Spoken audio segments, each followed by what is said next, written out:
اپنی عبادات پر اعتماد نہ کرنا تقویٰ ہے۔ اور حضرت عمر فاروق کا عمل ہمارے سامنے موجود ہے کہ عید کے دن رو رہے تھے، چھوٹی عید کے دن۔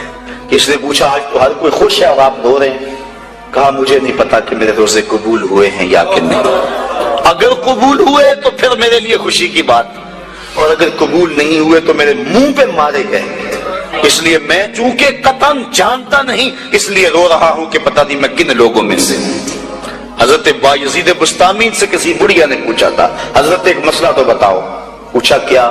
کہا میرے گدھے کی دم اچھی ہے یا آپ کی داڑھی اچھی ہے؟ آئے مجھے کوئی یہ مسئلہ پوچھ کے تو دیکھے پھر جائے کہاں۔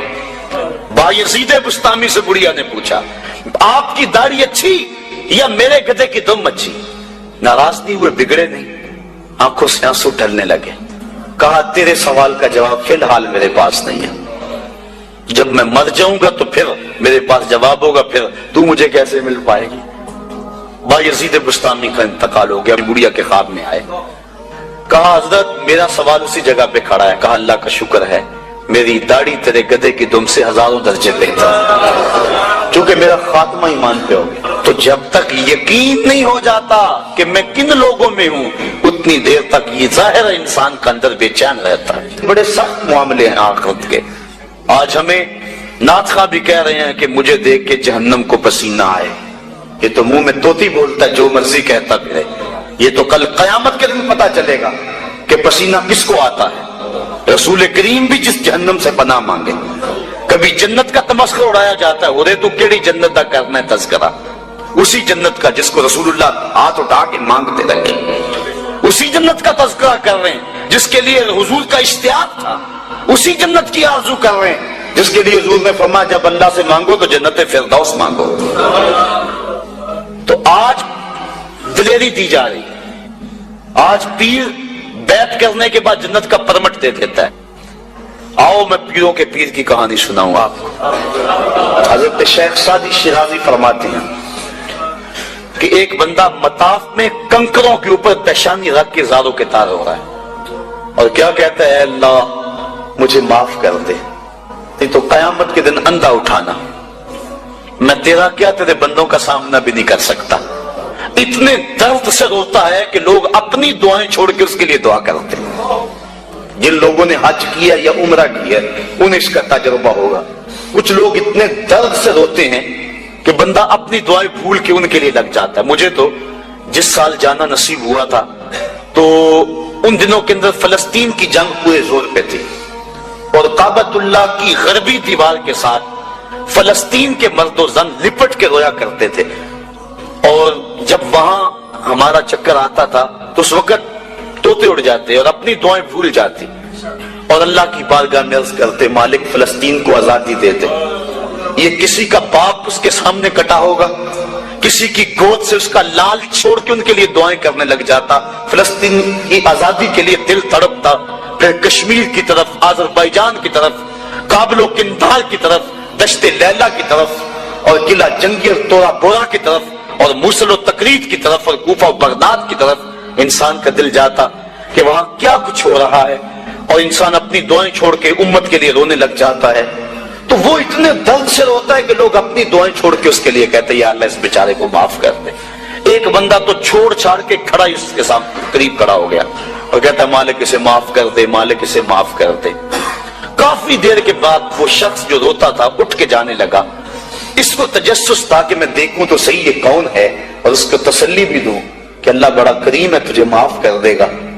جب اس نے جھک کے جھانک کر دیکھنا چاہا تو چیخیں نکل گئی، کیوں کہ فائزہ ہوا شیخ عبد القادر جیلانی، یہ زاروں کے تار رونے والا وقت کا غوث شیخ عبد القادر جیلانی۔ حضرت سری سختی رضی اللہ تعالیٰ عنہ نے جنید بغدادی کو بلایا۔ حضرت جنید بغدادی کہ وہ ماموں بھی لگتے ہیں رشتے میں اور پیر بھی لگتے ہیں۔ یہ پیر مرید کی کہانی سنا رہا ہوں، آج کا پیر تو گارنٹی دے رہا ہے نا، اللہ اکبر حضور تو حضرت ربیہ کو بھی جنت کی بشارت دیں اور ساتھ کہیں کثرت سجود سے میری مدد کرنا، اور پیر کہتا تجھے پرواہ ہی نہیں ہے۔ آؤ اس پیر مرید کی کہانی سنا رہا ہوں۔ حضرت جنید بغدادی فرماتے ہیں میرے ماموں نے تنہائی میں مجھے بلایا اور مجھے وصیتیں کی، جب ایک وصیت کی تو میرے پاؤں تلے سے زمین نکل گئی. کہنے لگے بیٹا جب میں مر جاؤں تو میری قبر بغداد سے باہر بنانا. میں نے پوچھا حضور کیوں؟ فرمانے لگے میری بدعمالیوں کی وجہ سے کہیں بغداد کی مٹی میری لاش کو قبول کرنے سے انکار نہ کر دیں اور میں لوگوں کے سامنے رسوا نہ ہو جاؤں.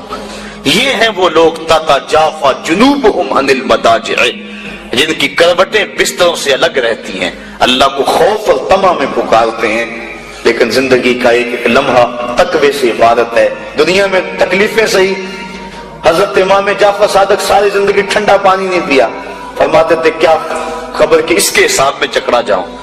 اور آپ کے مریدین بیٹھے ہوئے ہیں، آپ بھی بیٹھے ہوئے ہیں، لوگ بیٹھے ہیں. کہا یار آج ایک دوسرے سے وعدہ نہ کر لیں. کہا کیا؟ کہا ہم میں سے جو بھی جنت میں جائے وہ دوسروں کو ساتھ لے کے جائے. غلاموں نے کہا حضور ہم آپ ہے، یہ خشیت ہے اور ٹھنڈے پانی سے بھی گریز کر رہے ہیں. 3 چیزوں کا حساب نہیں ہوگا قیامت کے دن. ضرورت کے وقت کھانا پینا، اور ستر عورت کے لیے کپڑا لباس، اور ضرورت کا مکان. ان 3 چیزوں کا حساب نہیں ہوگا. اس کے علاوہ جو بھی نعمت اللہ نے دی ہے ثم لتسألن یومئذ عن النعیم، اللہ قرآن میں کہتا ہے ہر نعمت کے بارے میں پوچھا جائے گا. تو صاحبو جن لوگوں نے اس بات کا خیال رکھا کہ ہمارے رب نے ہمیں پوچھنا ہے اور ایک ایک بات کا ہم نے جواب دینا ہے، یہ بات درست ہے کہ اللہ اپنے فضل سے معاف کرے گا. لیکن سحری کے وقت اٹھ کے سسکیاں بھرنے والا اور رات شراب خانے میں گزارنے والا کیا قیامت کے دن ایک صف میں کھڑے کر دیے جائیں گے؟ یہ کیسے ہوگا؟ غریبوں کا خون چوسنے والا، بیواؤں اور یتیموں کا مال لوٹنے والا اور رات کی تنہائی میں ان کی مدد کرنے والا کیا ایک صف میں کھڑے کر دیے جائیں گے؟ ایسا کیسے ہو سکتا ہے؟ تو صاحب وہ تقویٰ ہے کہ انسان اپنی زندگی کے ایک ایک قدم کو بچا بچا کے رکھے کہ میں اللہ کی ناراضگی سے بچ جاؤں. اور دنیا کو اس نے مشکلات میں ڈال دیا. آج کہتے ہیں دین پہ عمل کرنا بڑا مشکل ہے. جو بندہ دین پہ عمل کرنا چاہتا ہے اللہ قرآن میں سورۃ الاعلیٰ میں فرماتا ہے مشکل نہیں، ہم اس کے لیے آسان بنا دیتے ہیں. چلو لوگوں کے لیے مشکل ہی صحیح، لیکن اس نے مشکل میں یہ زندگی کاٹ لی. اور دنیا ہے بھی، دنیا سجن المومن، مومن کے لیے ہے بھی قید خانہ. لیکن جب قید سے چھوٹا پھر کیا ہوا؟ اللہ کی رحمتیں بڑھ کے اس کا استقبال کر رہی ہیں. پھر گروہوں کے اندر وہ جنت میں جائیں گے اور فرشتے کہیں گے سلام ہو تمہیں کہ تم نے زندگی اچھے ڈھب سے گزاری ہے، اب جنت میں آ جاؤ، تم اس جنت سے کوئی نکالنے والا نہیں ہے. اور وہ کہیں گے اللہ تیری تعریفیں اور تیری خوبیاں، تو نے جو وعدہ کیا تھا آج واقعی تو نے سچا کر دکھایا ہے. اور پھر جنت میں ان کو گونا گو نعمتیں دی جائیں گی اور جنت میں مائے معین ہوگا، حوض کوثر ہوگا، سلسبیل ہوگا. کبھی وہ حوروں سے جام پیئیں گے، کبھی وہ غلمانوں سے جام پیئیں گے. لذت تو بڑی ہوگی، لیکن ایک لذت کی کہانی اللہ نے قرآن میں سنائی. میں ایک وقت